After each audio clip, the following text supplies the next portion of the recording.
Subscribe to Infidelity Tales Lab. Now, let's begin. The morning sun cast long shadows across the marble floors of Austin Irwin's home in suburban Portland. He stood in his study, reviewing footage from his latest project, a documentary about corporate fraud that had taken 8 months to complete. At 34, Austin had built a reputation as a filmmaker who didn't just tell stories.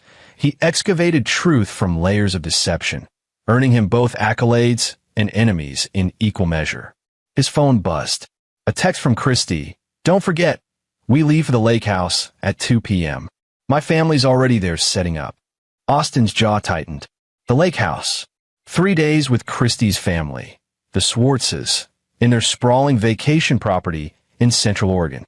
He'd been married to Christy for 9 years, together for 11, and in all that time, he'd never fully understood the dynamic of her family.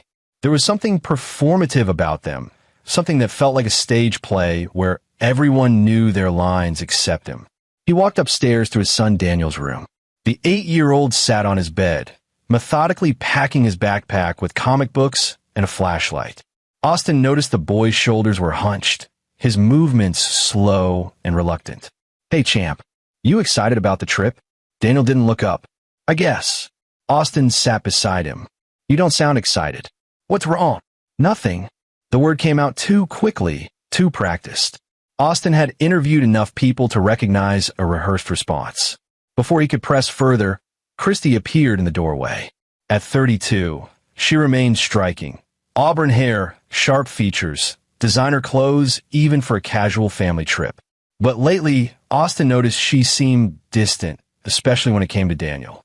"Austin, can you help me load the SUV? We need to leave in an hour." She didn't wait for an answer, already turning away. In the garage, as Austin hefted suitcases into the trunk, Christy's phone rang. He heard her voice shift into that particular tone she used with her family. Lighter, more animated, almost girlish. "Yes, Mom, we're almost ready." "No, Austin's being cooperative today." I know. We'll be there soon." Cooperative. The word stung more than it should have. When had their marriage become about his cooperation rather than partnership? 40 minutes later, they were in the car heading to Portland International Airport. The plan was convoluted. Fly to Redmond, rent a car, drive to the lake house. Christy's father, Randolph Swartz, had insisted on this route because it was tradition, though Austin suspected it was really about Randolph's need to control every detail of family gatherings. Daniel sat in the back, quiet, his comic book unopened on his lap. In the rearview mirror, Austin watched his son stare out the window with an expression that seemed far too old for 8 years. They met the Swartz family early in Austin and Christy's relationship. Randolph was a retired insurance executive, wealthy and domineering. Kathy, Christy's mother, was all Southern charm on the surface, sweet tea and compliments. But Austin had learned to recognize the subtle put-downs, the way she made people feel small while smiling. Christy's brother Eric was 35, unmarried, and worked in his father's former company doing something with regional management. He had Randolph's arrogance without the accomplishments to back it up. Then there was Deb, Christy's younger sister, married to John McCarty, a real estate agent who laughed too loud at Randolph's jokes. At the airport, they checked their bags and moved through security. Daniel walked between Austin and Christy, his small hand gripping his father's with unusual intensity. Austin squeezed back reassuringly. They reached the gate with 20 minutes to spare. Christy immediately started texting her family, coordinating arrival times. Austin bought Daniel a snack from a nearby kiosk, and they sat in the uncomfortable airport chairs, waiting. That's what happened. Christy stood to use the restroom, her phone in hand, already talking to her mother. The moment she was out of earshot, Daniel tugged on Austin's sleeve. His son's eyes were wide, glassy with unshed tears. "Dad," the word was barely a whisper. "Please don't leave me alone with them again." Austin felt his world tilt. He immediately knelt down, bringing himself to Daniel's eye level, blocking them from the view of other passengers. "Why, son? What happened when you were alone with them?" Daniel's lower lip trembled. "Last time, at Grandpa Randolph's birthday, you and Mom went to that dinner, remember? You left me there overnight." Austin remembered. 2 months ago, Christy had insisted they needed an adult evening, with her family, that Daniel would be fine with his grandparents and uncle. He'd been reluctant, but agreed. Uncle Eric said if I told anyone, he'd make sure you and Mom sent me away forever. Daniel's voice cracked. He locked me in the basement storage room for hours because I spilled juice on the carpet. It was dark, Dad. So dark. And cold. Grandpa Randolph knew. He told Uncle Eric to teach me discipline. And Aunt Deb was there. She just laughed and said I needed to toughen up. Austin's blood turned to ice. What else, Daniel? Tell me everything. The story came out in fragments. The games Eric played, making Daniel stand in stress positions for extended periods, withholding food as punishment for minor infractions, verbal abuse disguised as jokes. Kathy's participation through her dismissive boys will be boys attitude. John McCarty filming some of it on his phone, calling it memories. And Christy, his wife, who Daniel said, knew something was wrong but told me not to be dramatic when I tried to tell her. Austin's hands shook as he held his son. Every instinct screamed at him to act, but years of investigative work had taught him that rage without strategy was useless. He needed to be smart, methodical. Has this happened other times? Daniel nodded. Whenever you're not around. They're nice when you're there, but when it's just them. Austin pulled his son into an embrace, his mind already racing through implications, evidence, next steps. Over Daniel's shoulder, he saw Christy returning, her phone still pressed to her ear, laughing at something her mother said. He made his decision. Standing up, still holding Daniel's hand, Austin walked to the gate counter. The airline representative looked up with a professional smile. I need to cancel 3 seats on the flight to Redmond. Family emergency. The representative's smile faded. Sir, the flight boards in 15 minutes. There will be significant fees. I don't care about fees. Cancel the tickets. Behind him, Christy's voice rose. Austin, what are you doing? He turned to face her, his expression carved from stone. We're not going. What? Don't be ridiculous. We're not going. Each word was deliberate, final. Other passengers were starting to stare, but Austin didn't care. Christy's face flushed. This is insane. My family is waiting. They've prepared everything. She grabbed his arm. Austin, whatever this is about, we can discuss it on the plane. He pulled his arm free, his voice low and controlled. Daniel just told me what your family did to him. What they've been doing. For just a second, less than a heartbeat, something flickered across Christy's face. Not surprise. Not confusion. Recognition. Guilt. She'd known. Maybe not everything, but enough. I don't know what he told you, but he has an active imagination. Don't. The single word cut through her deflection. Don't you dare gaslight our son right now. Christy's mouth opened and closed. Then her expression hardened into something Austin hadn't seen before. Cold. Calculating. You're overreacting. My family would never. I'm ending everything. Austin said clearly, loud enough that the gate area fell silent. Your family's manipulation. This sick dynamic. All of it. Christy's phone rang. Her mother. She answered it, turning away slightly. Mom? There's a problem. No, Austin is being difficult. I don't know, he's making a scene. Austin felt Daniel press against his leg, seeking protection. He rested his hand on his son's shoulder. Christy ended the call, her eyes bright with angry tears. Fine, fine, Daniel, and I will go without you if you want to be childish about this.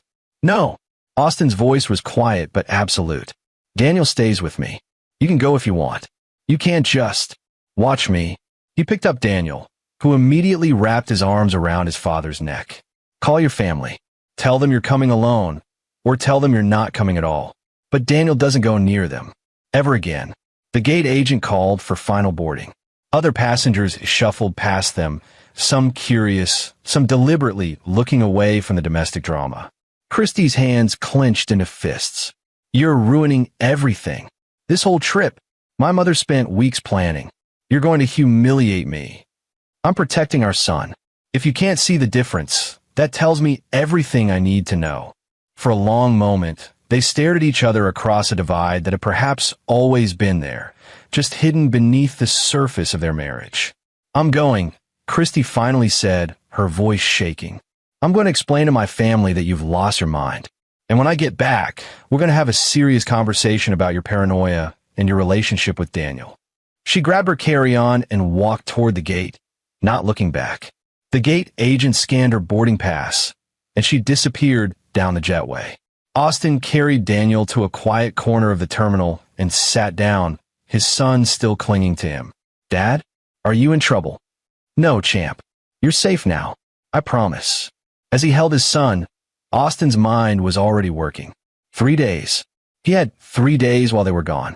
3 days to gather evidence, make calls, and prepare.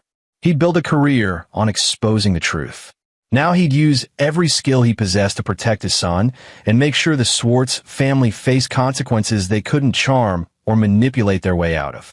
He pulled out his phone and made the first call to Marcus Webb, an old friend who worked in Child Protective Services. Then to his attorney. Then to his production company's investigative researcher. The Swartzes thought they'd won, that Christy arriving without her difficult husband would be a minor inconvenience. They had no idea what was coming. The house felt different without Christy's presence, quieter, but somehow lighter. Austin ordered pizza for dinner, and he and Daniel ate while watching a superhero movie. His son slowly relaxed, some of the tension draining from his small shoulders. After Daniel fell asleep, Austin sat in his study, a legal pad in front of him, mapping out everything he knew. He'd spent years investigating stories, building cases through documentation and evidence. This would be no different, except the stakes were infinitely higher. His phone buzzed. A text from Christy. "Arrived safely. Family asking about you and Daniel. What should I tell them?" Austin didn't respond. Another text. "You're being childish. Then call me." He blocked her number. Not forever, but for now. He needed space to think, to plan. Marcus Webb called back at 11 p.m. "Austin, I need you to bring Daniel in tomorrow for a forensic interview. What you described sounds serious, but we need his statement on record properly." "I understand. Thank you, Marcus." "And Austin, document everything from this point forward. Everything." Already started. Austin's attorney, Patricia Vance, was equally direct when they spoke. "Based on what you've told me, we're looking at potential child abuse charges. But we need evidence beyond Daniel's testimony. Physical evidence, if there is any, witnesses, digital footprints. Can you think of anything?" "John McCarty supposedly filmed some incidents," Austin said, his voice tight. "Christy mentioned their house has a security system. And I know Randolph keeps everything. Papers, records, photos. He's obsessive about documentation. That's a start. But Austin, don't do anything illegal. No breaking and entering. No hacking. We do this right." "Understood." But even as he said it, Austin's mind was working through possibilities. After the calls, he walked through the house, really seeing it for the first time in years. How many nights had Christy insisted on taking Daniel to her parents' house while he worked late on projects? How many times had she dismissed Austin's concerns about her family's behavior as him being oversensitive? In Daniel's room, he found a journal his son kept, simple entries about his day. Austin's hands trembled as he read entries from the past 6 months. "Stayed at Grandpa's house. Uncle Eric said I cry too much. He made me stand in the corner for 2 hours. Aunt Deb said I'm getting fat. She took my dinner away. I was so hungry. Grandma Kathy told me Dad doesn't really love me because he works too much. She said if I was a better boy, Dad would pay more attention to me." The manipulation went deeper than Austin had realized. They weren't just abusing Daniel physically. They were poisoning his mind against his own father. Austin photographed every page, his jaw clenched so tight it ached. At midnight, he started making a list of everyone who might have witnessed something. Neighbors of the Swartz house, housekeepers, delivery people, other family friends. In his years of investigative journalism, he'd learned that abusers were rarely as careful as they thought. Someone always saw something. His laptop open, Austin began researching Oregon's laws on child abuse, custody, mandatory reporting, and something else, grandparent rights. He needed to know every legal angle, every possible way the Swartzes might try to maintain access to Daniel. He found something interesting in his research. Oregon had strict laws about recording conversations. One-party consent. That meant if Daniel wore a wire during future interactions. Not that Austin would allow future interactions, but hypothetically, anything recorded would be admissible. But there was another option forming in his mind, one that used his skills as a documentary filmmaker. Austin had built his reputation on investigative documentaries that exposed wrongdoing. His last film had helped bring down a corrupt politician. The one before that had revealed dangerous practices in a pharmaceutical company. He knew how to build a narrative, how to gather evidence, and how to present it in a way that was undeniable. What if he treated this like a documentary? What if he gathered everything, testimonies, evidence, records, and built an airtight case not just for legal purposes, but for the court of public opinion? The Swartz family cared deeply about their reputation. Randolph sat on the board of 2 local charities. Kathy was active in the country club and church. Eric held a management position at a respected company. Deb and John moved in upscale real estate circles. Public exposure would destroy them in ways even jail time might not. Austin opened a new folder on his computer, Project Daniel. He'd use the next 3 days not just to gather evidence for authorities, but to build something comprehensive. Something that would ensure the Swartzes face consequences on every front. Legal, social, professional. He started with phone calls to colleagues in Portland's media landscape. Carefully worded questions about the Swartz family businesses, their social circles, their vulnerabilities. Austin had learned long ago that everyone had secrets. The trick was knowing where to look. By 3 a.m., he had 10 pages of notes and a growing picture of the Swartz family's empire. Randolph's insurance company had been involved in several lawsuits over denied claims. Nothing proven, but smoke often meant fire. Eric had a reputation at work for being difficult and confrontational. Kathy's charity work was mostly photo opportunities with minimal actual contribution. John's real estate business had some questionable deals in its history. None of it was directly related to Daniel's abuse, but it painted a picture of a family that valued appearance over substance, that believed rules didn't apply to them. Austin checked his phone. No new messages from Christy since he'd blocked her. He wondered what she'd told her family. Probably that he was being irrational, controlling, paranoid. Let them think that. Let them relax at their lake house, secure in their belief that they'd gotten away with everything. They had no idea that every hour they spent away was another hour Austin had to prepare. He finally went to bed at 4 a.m., but sleep didn't come easily. His mind kept replaying Daniel's words at the airport. Please don't leave me alone with him again. Austin had failed his son by not seeing it sooner. He wouldn't fail him again. When morning came, Austin woke Daniel gently. Hey, champ, we're going to meet someone today. A friend of mine named Marcus.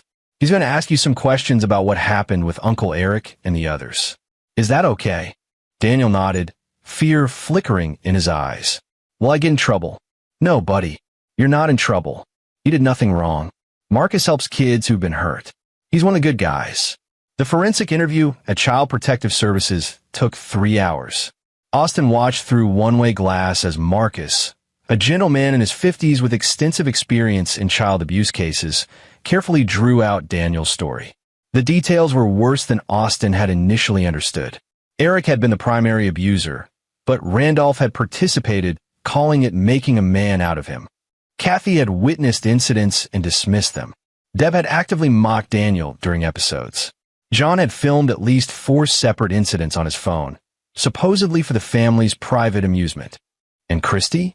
Daniel described how his mother had seen him crying after one incident, had heard him try to explain, and had told him he was being dramatic and needed to respect his elders. She'd known. Maybe not the full extent, but she'd known enough and had chosen her family of origin over her son's safety. When the interview concluded, Marcus joined Austin in a private office. This is significant, Marcus said quietly. We're initiating an investigation.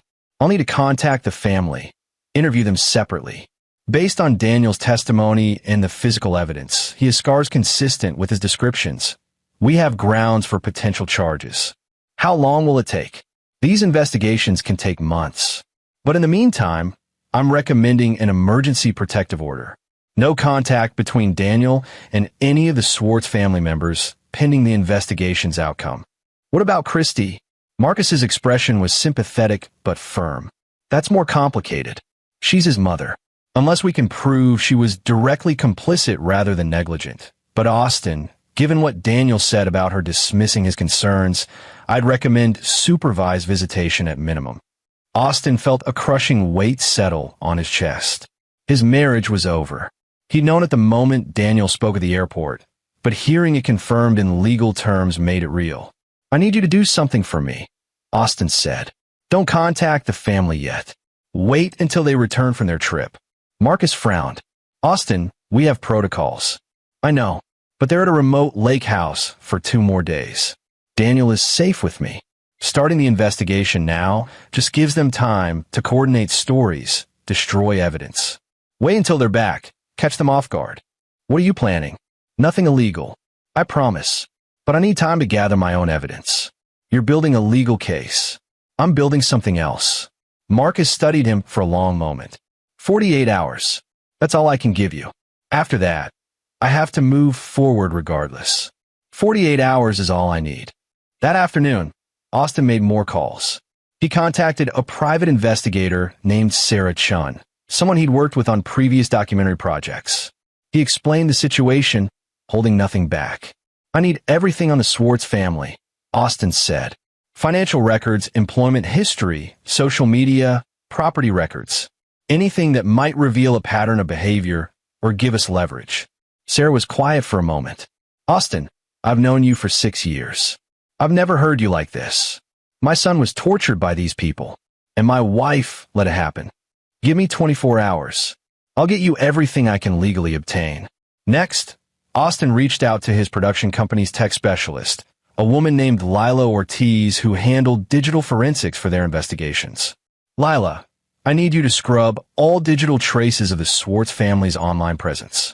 Social media, photo sharing, cloud storage, anything publicly accessible. I'm looking for patterns, evidence of their true character. What exactly am I looking for? Anything that shows who they really are when they think no one important is watching. By evening, Austin had a team assembled. Marcus at CPS, Patricia as his attorney, Sarah the investigator, and Lila on digital forensics. It was the same kind of team he'd assemble for a major documentary project, except this time the subject was personal. Daniel spent the day with Austin's younger sister, Melissa, who'd driven in from Eugene after Austin's panic call. She was a pediatric nurse, warm and protective, and Daniel adored her. Austin trusted her completely. That night, Austin began writing. Not a documentary script, but a detailed timeline of everything he knew, everything Daniel had reported, every red flag he'd missed over the years. He needed it organized, clear, irrefutable. His phone rang. An unknown number. He answered. Mr. Irwin? This is Randolph Swartz. The voice was commanding, used to obedience. Christy tells me there's been some sort of misunderstanding. Austin's hand tightened on the phone. There's no misunderstanding. I think there is. Christy said you made quite a scene at the airport over nothing. Now, I understand you work in a creative field, and emotions can run high, but did you lock my son in a basement storage room? Silence. Then, I have no idea what you're talking about. Did your son, Eric, physically abuse my child while you watched? Mr. Irwin, these wild accusations. Did your wife tell my son that I don't love him? You're clearly upset. Perhaps when we return, we can all sit down like adults. You're never getting near my son again. Randolph's voice hardened. Now you listen to me. I don't know what Daniel told you, but children have vivid imaginations. Boys need discipline. Maybe if you'd been more of a father instead of running around with your cameras. Austin ended the call. Immediately, his phone rang again. He let go to voicemail. Then another call. Another voicemail. The third time he answered. Mr. Irwin, hanging up on me was disrespectful. Randolph's voice carried barely contained fury. I've been patient with you over the years, accepted you into this family despite your unsuitability. But I will not tolerate you poisoning my grandson against his family. His family? He's my son. He's a Swartz on his mother's side. That means something. We have standards, expectations. Christy has been too soft on him, and you've been absent. Eric was simply providing the guidance the boy needs. The admission hung in the air. Randolph didn't even realize he'd just confirmed everything. This conversation is being recorded, Austin said. It wasn't true, but Randolph didn't know that. And it will be provided to Child Protective Services along with everything else. You're threatening me? I'm protecting my son. There's a difference. Austin ended the call and immediately documented the conversation. Time, date, content, tone. Then he blocked that number too. An hour later, a text from an unknown number. Probably Kathy using someone else's phone. We're praying for you, Austin. The devil can't stand a strong family. Don't let him win. The manipulation was so blatant, it would have been funny if it wasn't about his son's safety. Austin blocked that number as well. That night, Sarah Chun sent her preliminary report. It was extensive. Randolph Swartz had a history of complaints during his time as an insurance executive, aggressive denial of legitimate claims, hostile work environment allegations that had been quietly settled. Eric had been fired from 2 previous jobs, officially for poor cultural fit, but Sarah had found unofficial reports of verbal abuse toward subordinates. John McCarty's real estate business had several complaints filed with the state licensing board about pressure tactics and misrepresentation. And Christy? Sarah had found something Austin hadn't known. 3 years ago, a family friend had contacted Child Services about concerns regarding Daniel. The report had been closed after Christy provided a statement calling the friend vindictive and claiming the concerns were fabricated. The friend had moved out of state shortly after. Someone had tried to help Daniel before. Christy had shut it down. Austin felt sick. How many warning signs had he missed? How many times had he chalked up his discomfort with the Swartz family to cultural differences or his own bias? Lila's digital forensics report came in at midnight. She'd found the Swartz family's various social media accounts and compiled screenshots of concerning posts. Kathy had shared an article about how modern parents coddle children too much. Eric had posted a photo of himself at a shooting range with the caption, "Teaching respect the old-fashioned way." John's Instagram showed pictures from the infamous visit where Daniel had been locked in the basement. Images of the adults drinking wine and laughing while Daniel was nowhere to be seen. Most damning, Lila had found a private Facebook group Kathy and Deb were part of called Traditional Family Values, where members shared posts about tough love, parenting that bordered on advocating abuse. Deb had posted, "Sometimes you have to break a child's will to build their character." It was all circumstantial, but together it painted a picture of a family with a deeply toxic philosophy toward child rearing. Austin compiled everything into a master document. Tomorrow was day 2 of 3. The Swartzes would return the day after. He needed to be ready, but there was one more thing he needed to do. He drove to the Swartz family house in the affluent West Hills neighborhood. It was dark, empty. He sat in his car across the street, studying it. This was where Daniel had suffered, where Eric had locked him in the basement, where Kathy had poisoned his mind against his own father. Austin pulled out his camera, an old habit. He'd always processed difficult things by filming them. He recorded the house, the neighborhood, speaking his thoughts aloud. This is 2847 Skyline Boulevard. From the outside, it looks like the American dream. 4 bedrooms, manicured lawn, 2 luxury cars in the driveway. The Swartz family has lived here for 15 years. They're respected in the community. They attend First Presbyterian Church. They donate to local charities. They throw elaborate holiday parties. Behind these walls, my 8-year-old son was tortured. Not once, not twice. Multiple times over multiple years. And I didn't know. I trusted my wife. I trusted that leaving Daniel with his grandparents was safe. I was wrong, but I'm not wrong anymore. And I'm going to make sure everyone knows what happened here. I'm going to make sure they can never hide behind respectability again. He turned off the camera and drove home, his resolve hardening like steel. The next morning, Austin met with Patricia Vance in her office. She reviewed everything he'd compiled. Daniel's testimony, the forensic interview, Sarah's investigation, Lila's digital findings, the documented phone call with Randolph. "This is substantial," Patricia said. "With this and CPS's investigation, we can file for an emergency custody order and a protective order against the entire Swartz family. We can also pursue divorce with full custody. What about criminal charges? That's up to the DA's office, but child abuse charges are likely. The statute of limitations in Oregon is 6 years from when the victim turns 18, so we're well within the window. And if John McCarty has videos on his phone as Daniel described, that's evidence of felony child abuse. How do we get his phone? The police can seize it with a warrant.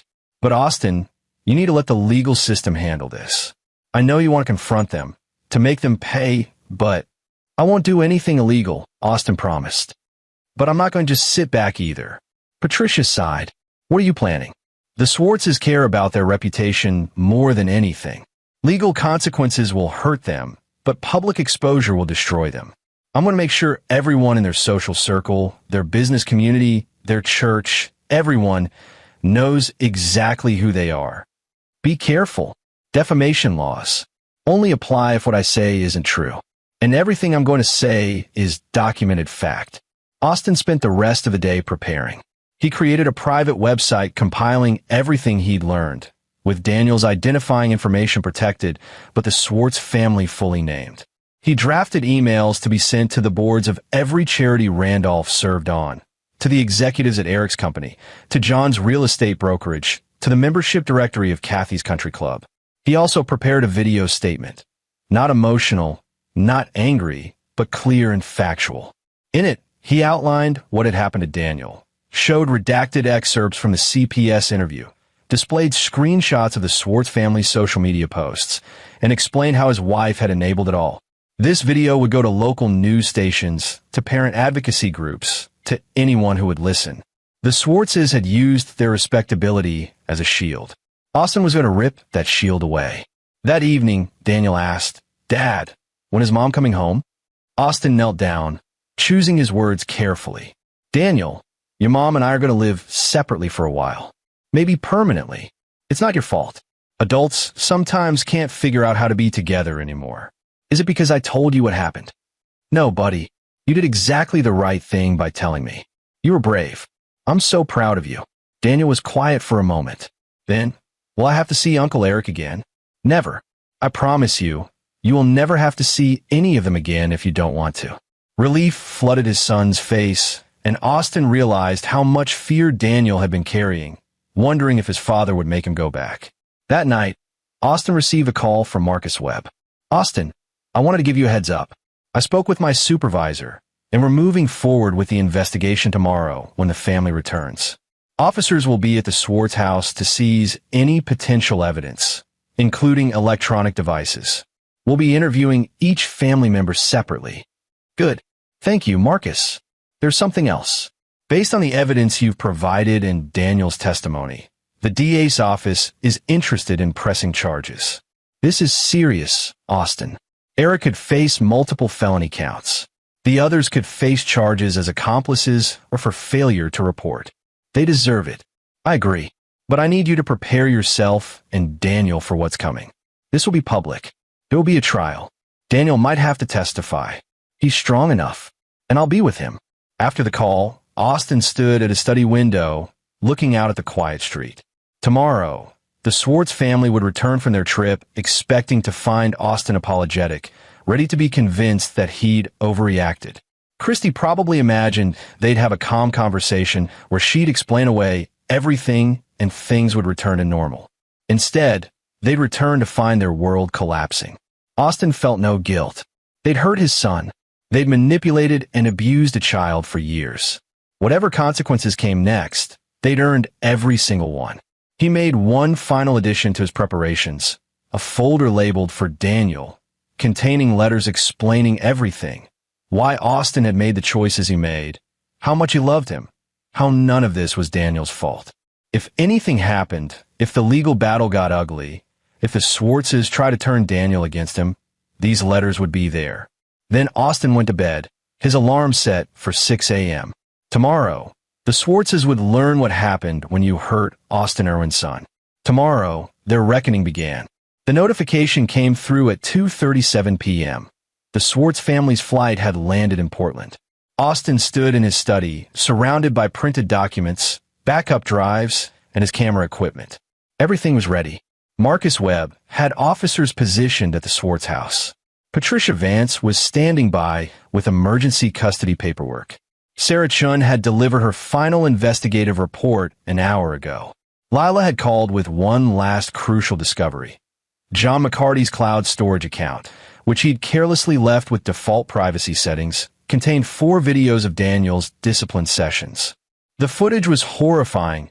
8-year-old Daniel being berated, forced to stand with arms outstretched for extended periods, locked in the dark basement while the adults laughed upstairs. In one video, Eric could be heard saying, "This is what happens to weak, pathetic little boys." Lila had already turned the evidence over to law enforcement, but she'd sent Austin copies. He watched them once. That was enough. The videos confirmed everything Daniel had said, and then some. At 3:15 p.m., Austin's phone buzzed. A text from an unknown number. "We're back in Portland. Traffic is terrible. Should be home by 4. Need to talk about your behavior. Christy." She'd borrowed someone's phone to text him. Austin didn't respond. He checked on Daniel, who was at Melissa's house, safe and distracted with video games and his aunt's homemade cookies. Melissa had taken a week off work to help. She'd been furious when Austin explained what had happened, had wanted to drive to the lake house herself and confront the Swartzes. Austin had talked her down, convincing her that patience and planning would be more effective than immediate confrontation. At 3:45 p.m., Marcus called.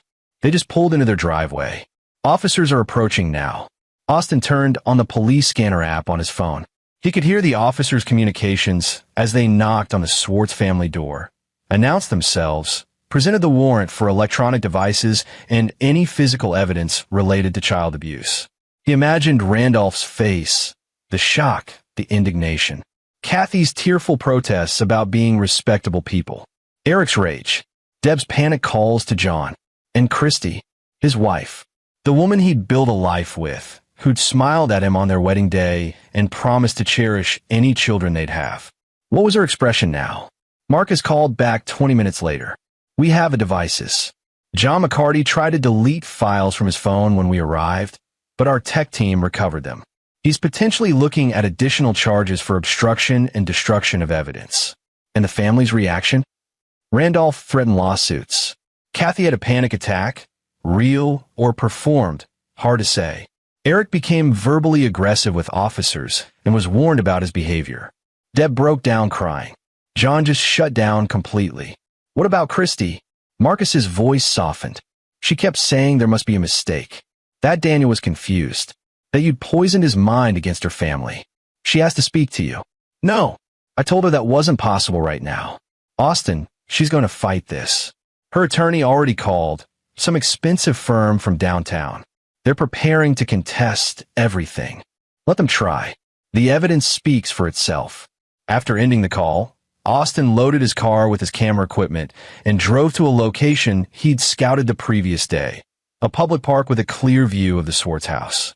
He wasn't going to approach or interfere, but he wanted to witness this moment, to see them face consequences.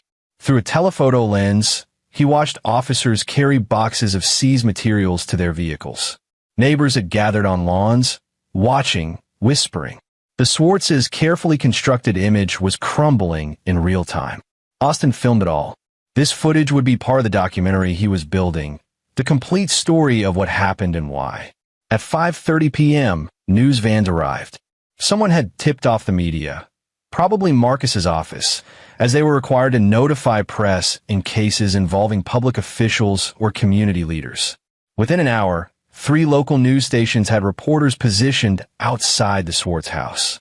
Austin watched Randolph emerge to make a statement, his face red with fury. This is a misunderstanding, a vindictive attack by a son-in-law with mental health issues. My family has done nothing wrong. We will be fully exonerated. But the reporters had already been briefed by CPS. Their questions were pointed. Is it true child abuse charges are being filed? Did you lock your grandson in a basement? Were there videos of the abuse? Randolph retreated inside, refusing to answer. By evening, the story was breaking on local news. Prominent Portland family under investigation for child abuse. Austin's name wasn't mentioned. Victim families were protected, but everyone in the Swartz's social circle would know. The whispers would start. The exile would begin. Austin returned home to find Patricia waiting with documents. The emergency custody order was approved. You have full temporary custody of Daniel. Christy gets supervised visitation only, pending the outcome of the investigation and her cooperation with authorities. She'll fight it. She already is. Her attorney filed a counter motion claiming you're mentally unstable and have alienated Daniel from his mother and her family. They're demanding a psychological evaluation of you and Daniel. Austin felt cold rage settle over him. Even now, even with evidence of abuse, they were trying to make him the villain. Let them demand whatever they want. I'll take any evaluation they throw at me. Daniel will tell the truth, and the evidence will back him up. Patricia nodded grimly. There's something else. I received a call from Eric Schwartz's attorney. He's claiming Daniel's accusations are fabricated, that you coached your son to lie because you want to control Christy and her family. He's threatening a defamation suit against you. On what grounds? He claims you've damaged his reputation and that your accusations are false. It's an intimidation tactic. They want you scared, willing to settle quietly. Austin's laugh was bitter. I'm not settling anything. I'm burning their world to the ground. Austin, within my legal rights, he added, I'm not going to do anything that compromises the criminal case. But I'm also not going to be silent about what they did. That night, Austin activated the website he'd created. It was titled The Truth About the Schwartz Family and contained every piece of evidence, every timeline, every documented interaction. He shared it in private Facebook groups for Portland parents, forwarded it to education advocacy organizations, sent links to journalists who covered child welfare issues. He also released his video statement. In it, sitting calmly at his desk, Austin explained what had happened to Daniel, showed redacted evidence, protecting Daniel's identity but naming the Schwartzes, and outlined the pattern of abuse and cover-up. I'm making this public, Austin said to the camera, because families like the Schwartzes rely on silence. They rely on victims being too scared or ashamed to speak up. They rely on their social status protecting them from consequences. But I won't be silent. My son won't be silenced. And the Schwartzes will face every consequence their actions have earned. The video went viral in Portland's parenting communities within hours.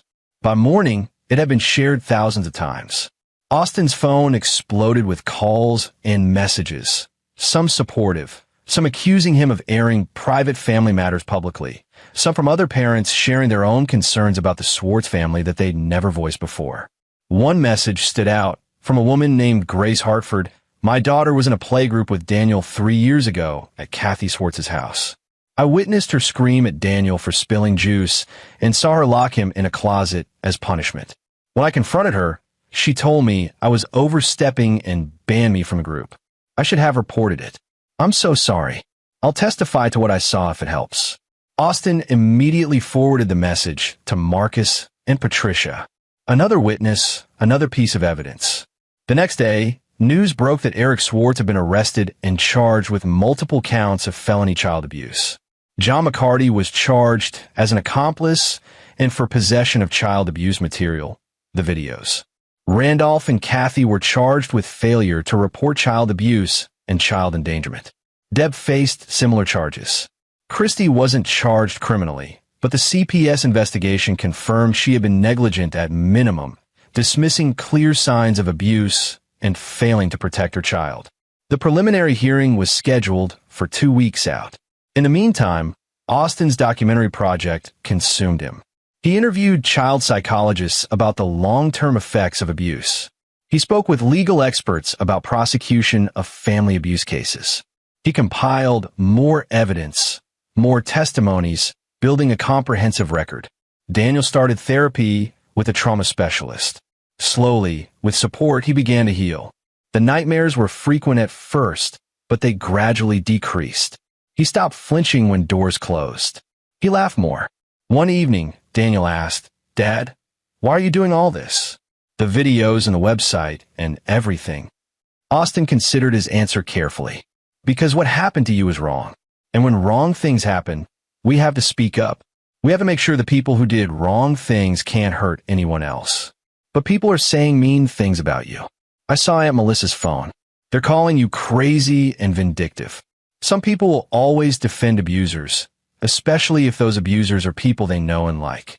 It's easier for them to think I'm lying than to accept that people they respected could do terrible things. Are you scared? Of what? That you'll lose.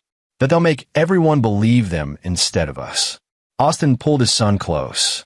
I'm not scared of that, because we have the truth, and the truth is powerful. It might take time, but the truth always comes out. 3 days before the preliminary hearing, Austin received an unexpected visitor, Christy. She arrived at his door with her attorney, a sharp-eyed woman named Rebecca Morrison.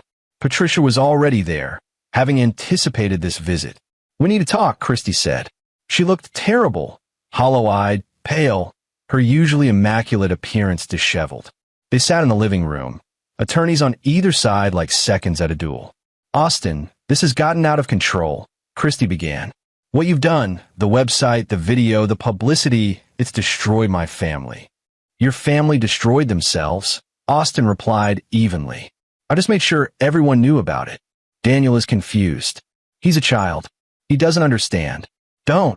Austin's voice was sharp. "Don't you dare suggest our son is confused. He told the truth. Multiple professionals have confirmed his account. The evidence supports everything he said." Christy's eyes filled with tears. "I know my family can be intense, but they're not monsters. Eric has anger issues, yes, but he tortured our son. It's not torture, it's just old-fashioned discipline. My father was raised the same way, and he turned out fine." Austin stared at his wife, seeing her clearly perhaps for the first time. She genuinely believed what she was saying. Years of normalization, of minimizing, of defending her family's dysfunction had warped her perception of what was acceptable. "Your father," Austin said slowly, "locked our 8-year-old in a dark basement for spilling juice. Your brother called him weak and pathetic.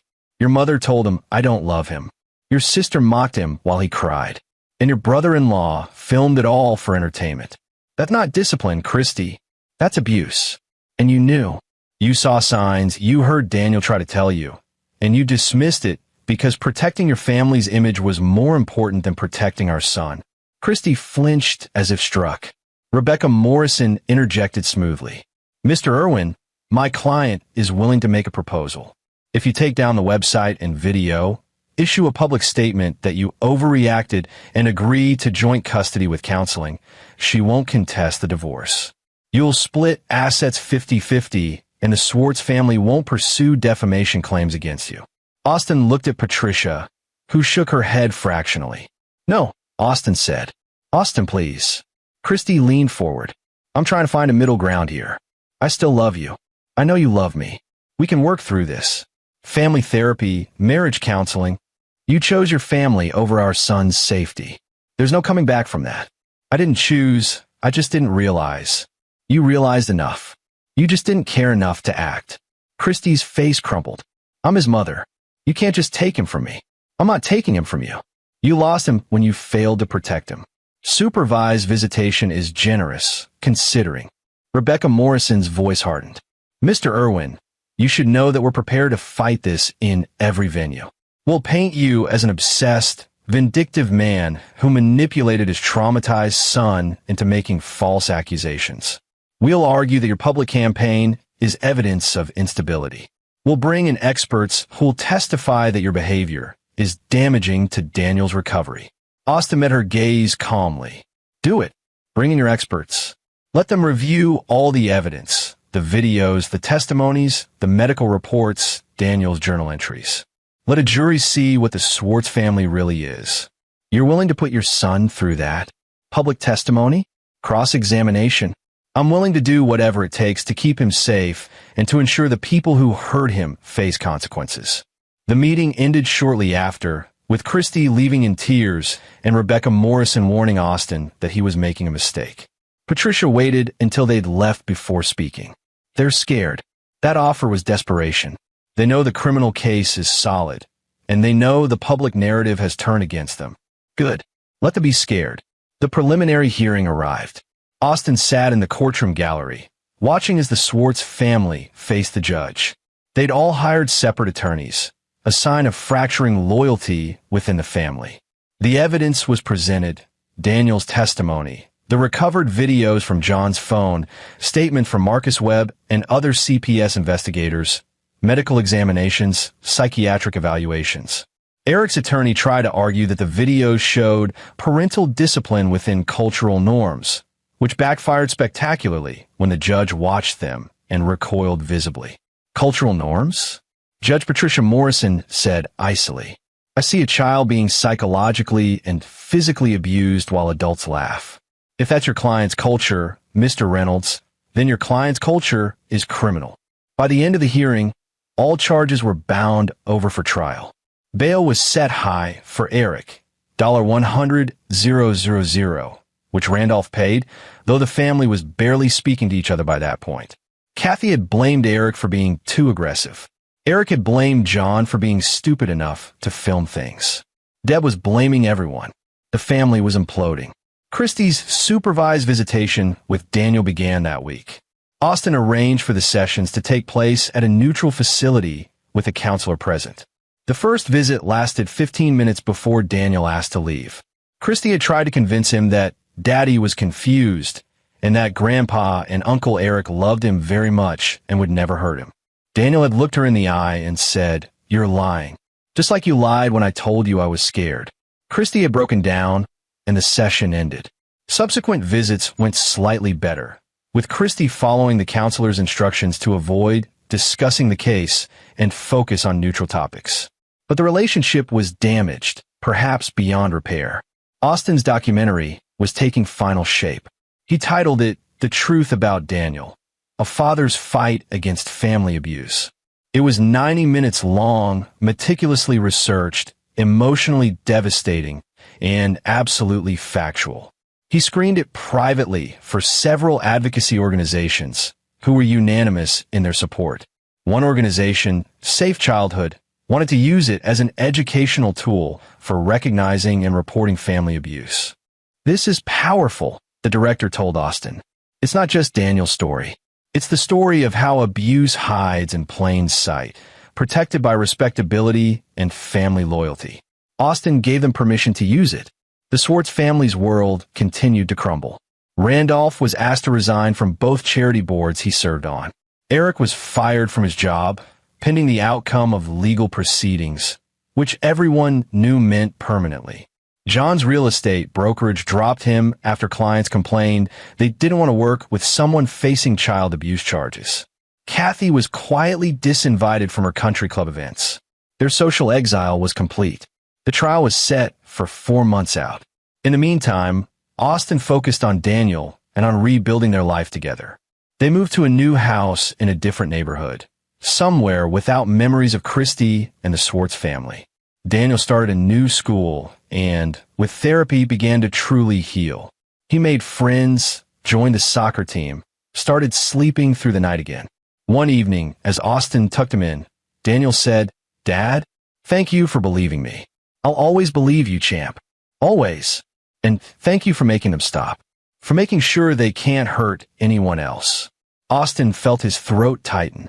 "That's what fathers do. We protect our kids." "I know. And you're the best dad."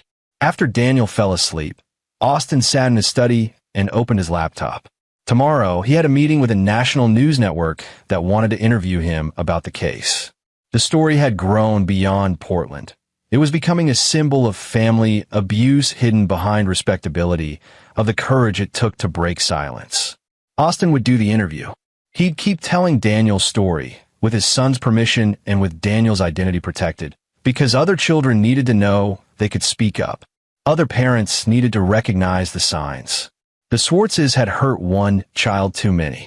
Austin would make sure their legacy was a cautionary tale, a warning about what happens when privilege and respectability are used to shield abuse. His phone buzzed. A message from Marcus. DA just upgraded Eric's charges to include a pattern of abuse aggravating factor. If convicted, he's looking at 15 to 20 years instead of 5 to 10. Austin allowed himself a grim smile. Justice was slow, but it was coming. The trial began on a gray Monday in November. Austin arrived early at the courthouse, surrounded by supporters from various child advocacy groups who'd rallied to his cause. Across the plaza, the Swartz family arrived separately. none of them speaking to each other anymore. The trial lasted 3 weeks.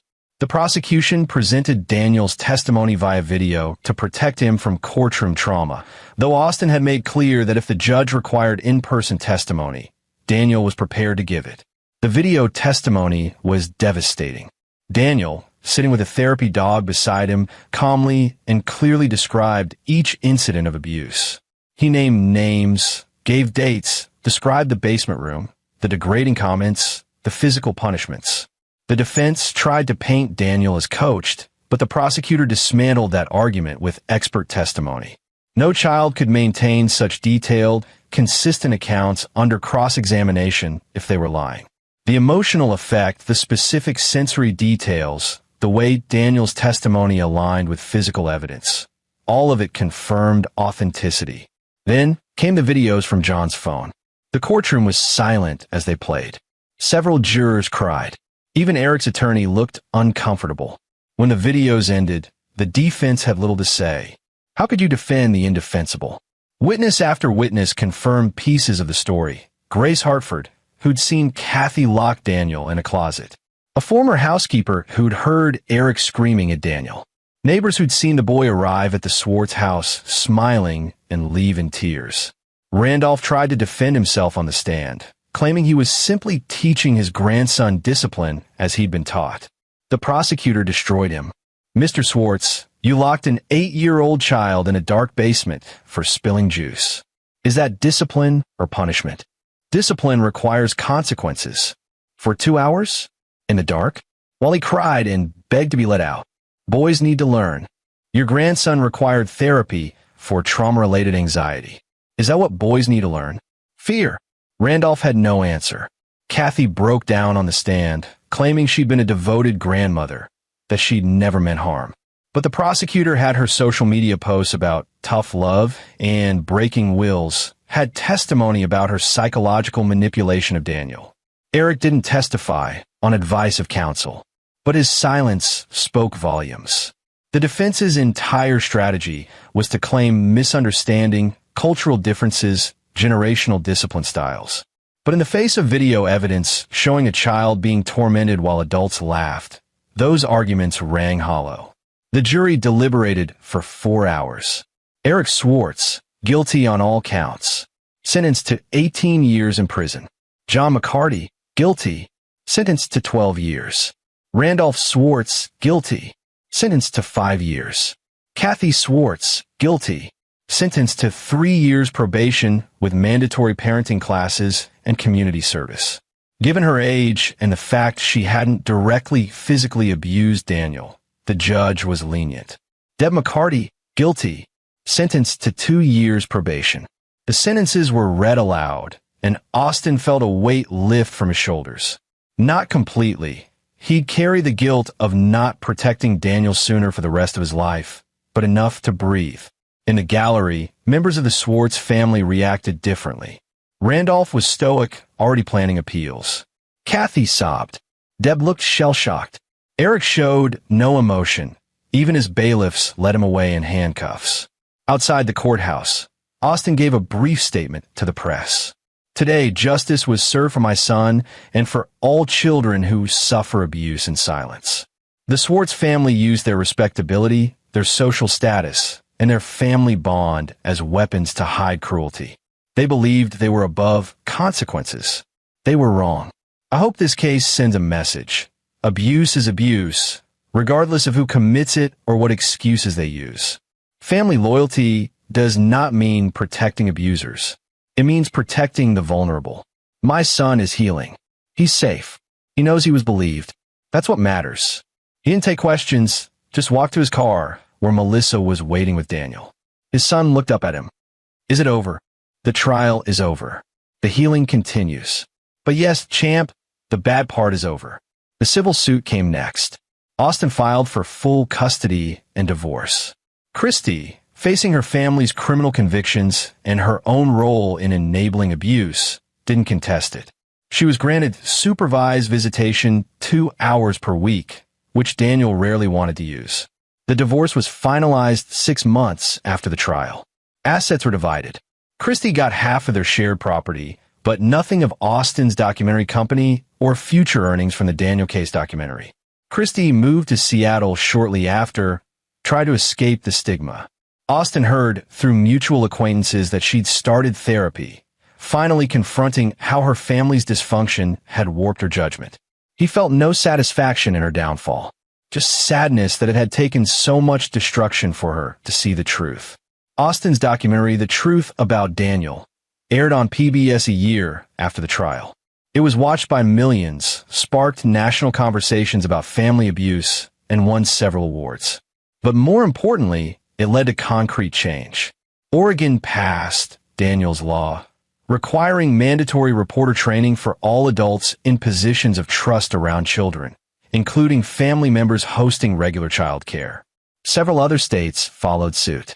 The documentary also prompted a dozen other victims of the Swartz family to come forward. Cousins, family friends' children, kids from Kathy's playgroups. Each had stories of abuse or inappropriate punishment. Some were old enough that the statute of limitations had passed, but their testimonies were added to the record, painting a picture of multi-generational dysfunction. Austin established a foundation in Daniel's name to support child abuse survivors and fund advocacy work. The settlement money from a civil suit against the Swartz's homeowners insurance, which covered some of the abuse that occurred on their property, went directly into the foundation. 2 years after the trial, Austin sat in his new study in their new house. Daniel was 10 now, thriving in school, playing soccer, laughing frequently. The nightmares had stopped. The therapy was down to once a month. He was just a regular kid again, or as regular as any kid could be after what he'd been through. Austin's laptop was open to an email from a woman in Ohio. "I watched your documentary. I recognized the patterns in my own family. I reported my father-in-law for how he treats my daughter. The investigation is ongoing. Thank you for giving me the courage to speak up." It was the 14th email like that this week. Austin replied to each one, offering support, resources, and the simple message: "You did the right thing. Your daughter will remember that you protected her." His phone rang. Marcus Webb, who became a friend through all this. "Austin, thought you want to know, Eric Swartz was denied parole. He won't be eligible again for another 5 years." "Good. He hasn't served enough time yet." "Agreed. How's Daniel?" "He's good. Really good. We're planning a camping trip next weekend. Just the two of us, like normal father and son." "That's great to hear. You did good, Austin. You saved your son and probably countless others." After the call, Austin walked to Daniel's room. His son was building something complex with Legos, his tongue stuck out in concentration. The picture of childhood innocence. "Hey, Dad, look at this spaceship." Austin sat beside him, admiring the construction. "That's amazing, champ. I'm going to build a whole fleet." "Want to help?" "Absolutely." As they built together, Austin reflected on the past 2 years. The pain, the battles, the public scrutiny, the destroyed marriage, the family torn apart. All of it had been worth it for this moment. For Daniel to be safe, happy, building Lego spaceships without fear. The Swartz family had tried to break his son. Instead, they'd broken themselves. Eric would spend the next decade behind bars, John the next 8 years. Randolph was serving his sentence in a minimum security facility, his health declining. Kathy had become a pariah in her former social circles, completing her probation in lonely isolation. Deb had moved across the country, trying to rebuild a life away from the scandal. And Christy, Austin had heard she was dating someone new, a therapist, ironically, working hard in her own recovery to understand how she'd failed Daniel so completely. Austin hoped she found peace. Despite everything, he didn't wish her ill. She'd been a victim of the Swartz family dysfunction too, raised in toxicity and taught to normalize it. But his priority was and would always be Daniel. That evening, after Daniel was asleep, Austin sat on the back porch with a beer, looking at the stars. His phone buzzed with another message from someone the documentary had reached, another person finding courage to protect a child. The fight wasn't over. It never really was. There would always be another family hiding abuse behind respectability, another child suffering in silence, another enabler choosing loyalty over protection. But at least now, there was a roadmap, a documented case of how to fight back, how to gather evidence, how to persist when powerful people wanted silence. Austin had started this journey at an airport, kneeling beside his frightened son who'd whispered a plea for help. He'd ended it by destroying the family that hurt his child and building something positive from the wreckage. He thought about that moment at the airport often. The terror he'd felt hearing Daniel's words, the rage that had followed, the cold determination that had carried him through everything after. If he could go back and do anything differently, he'd have listened sooner. He'd have recognized the signs. He'd have protected Daniel before any abuse occurred. But he couldn't change the past. He could only shape the future, his son's future, and the futures of other children who needed someone to believe them, to fight for them, to choose them over everything else. Austin took a long drink of his beer and smiled. He'd chosen Daniel, and he'd won. In the end, that was all that mattered. And there you have it. Another story comes to an end. What did you think? I'd love to hear your thoughts in the comments below. If you enjoy this story, consider joining our community by subscribing. It means the world to us. For more stories like this one, check out the recommended videos on screen. And I'll see you there.